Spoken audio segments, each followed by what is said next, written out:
I don't remember much about my childhood. It's not that I have a bad memory or anything. There's a lot I just don't want to remember. And mercifully I don't. Whenever I envision, say, what elementary school was like, I can remember that the gym was 39-year-old steps to the right of the front doors, but not what the gym looked like. The only thing I remember about first grade is that my teacher's name was Miss Terry. In second grade, I remember that the teacher had everyone make these cardboard, for lack of a better word, shields, which we had to put around our desks whenever we took a test. Sometimes I imagine those shields coming down, one decorated with black and silver glitter spelling out the name Christina, and another covered in Batman stickers.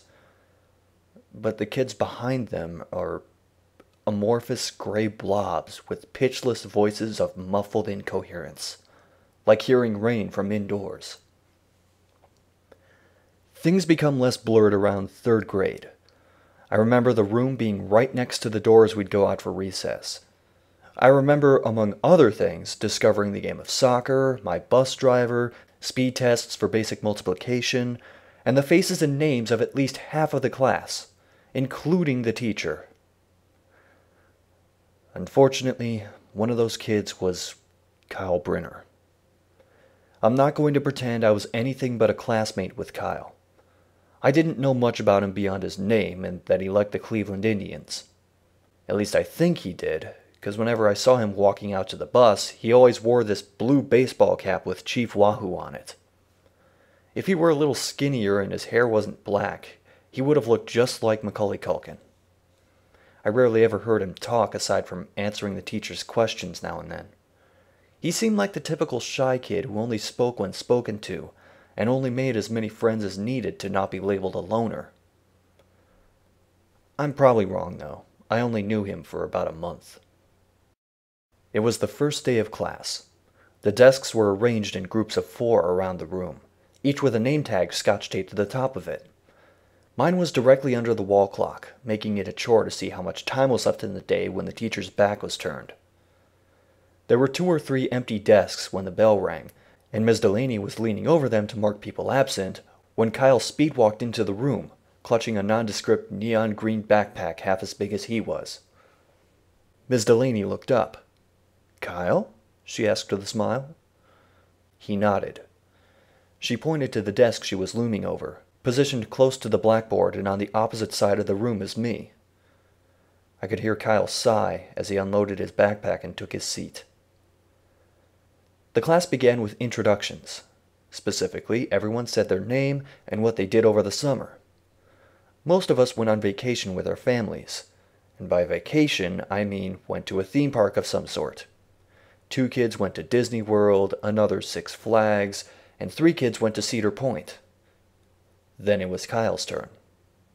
He stood up and said, just loud enough for the back of the room to hear, "I'm Kyle. I went to Brazil." By the time he got to Brazil, he was already sitting down again. Most of the class didn't pay any mind to anyone else's answers, but for Kyle, the class filled with a few loud whispers. "What? Brazil? Where's that? South America, right?" Miss Delaney raised her eyebrows and asked him what he did there and what it was like to be in a place where people spoke a different language. Kyle shrugged and replied with, "I don't know. Looked at stuff. It was weird."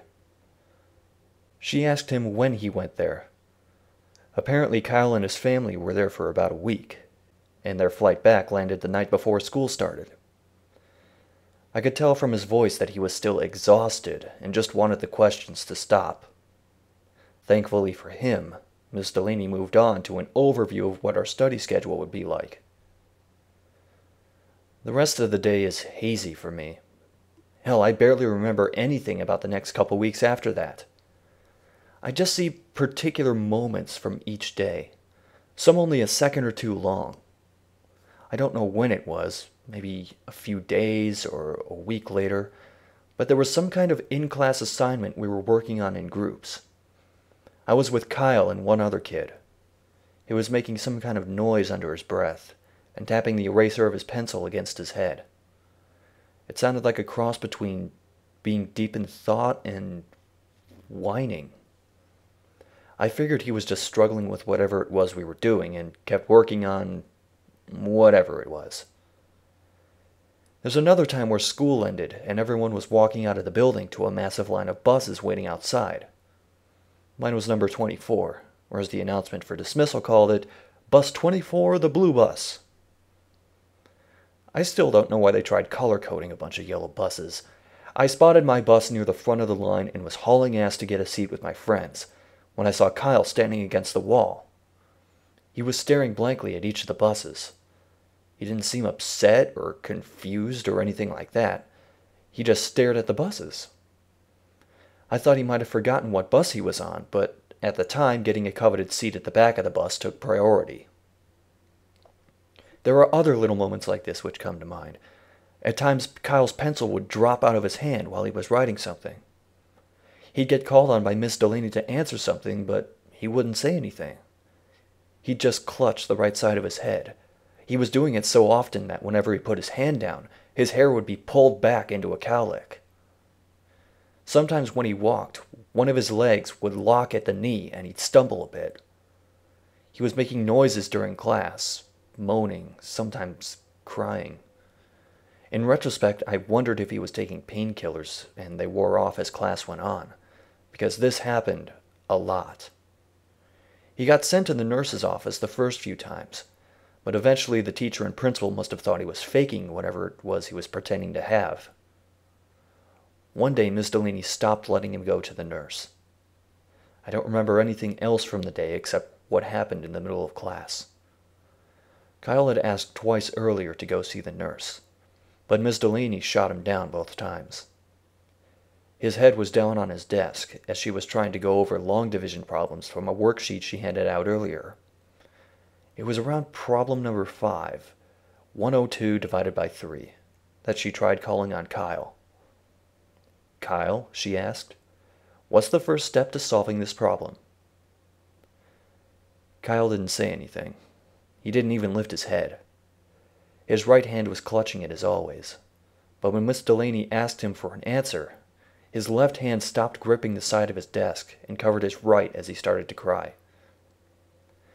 A few moments later, his left hand tightened into a fist, a couple of his fingers apparently not able to curl entirely, and slowly began pounding his right hand. "Kyle?" Miss Delaney approached his desk. For a moment she started to reach for his shoulder, but stopped. I guess she was debating whether to try being more forceful, even if it wasn't like her to do so. I twisted around and glanced up at the clock. 2:26 p.m., only an hour or so until we could go home. It was as I saw the second hand tick past the 4 that I heard it. "Fuck you, it hurts!" Kyle shrieked as he slammed his head against the desk, repeating "it hurts" over and over.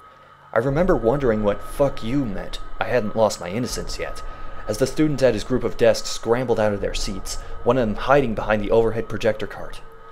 At first, Miss Delaney was too shocked to do anything, but she began trying, futilely, to calm down Kyle. She began shouting at him, saying he could see the nurse after going to the principal's office. Kyle stopped bashing his head into the desk, a trickle of blood crawling down the side of his face, and began swinging at Miss Delaney. They didn't look like punches or slaps, though. His arms were too loose, just waving in her general direction. He was gasping for air, and a group of students ran out of the room screaming, as Miss Delaney somehow managed to pin him face down against his desk. I looked back at the door just in time to see the nurse, as well as the principal and 5 other teachers and staff, rush into the room and help restrain Kyle. They tried talking with him, some asking what was wrong or if he realized how much trouble he was in. I couldn't see him around the adults, but I could hear him screaming for someone to make it stop. I hadn't moved at all since the whole thing started, still sitting at my desk with my pencil in the middle of writing a 3, when Miss Delaney emerged from the group and told the students still in the room to wait outside by the recess doors. As I stood up, one of the janitors grabbed me by the arm and led me outside.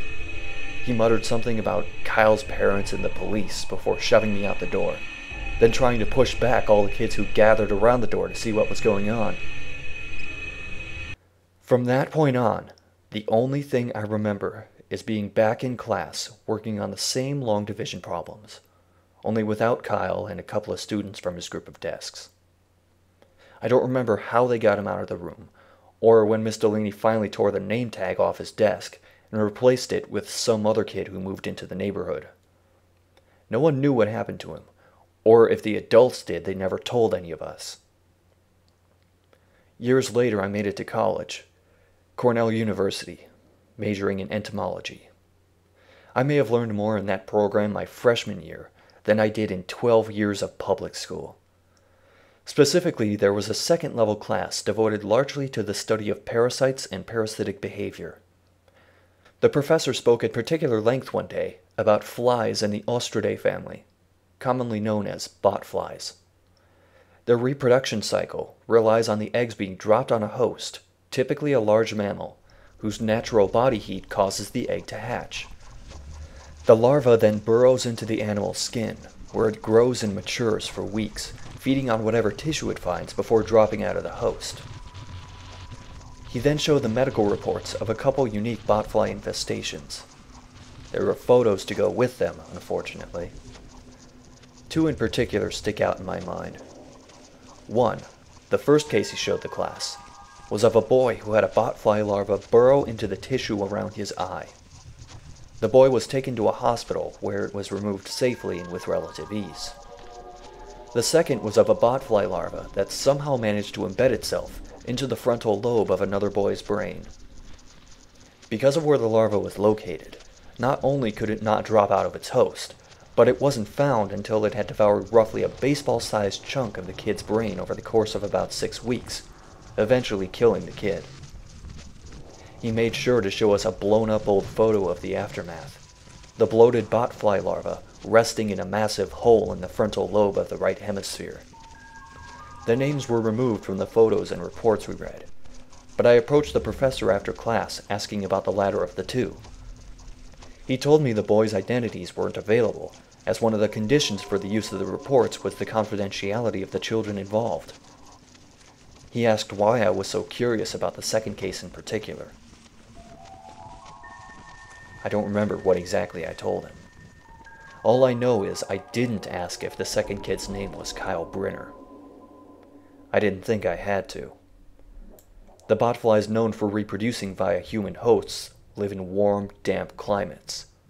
One place that fits that description is Brazil.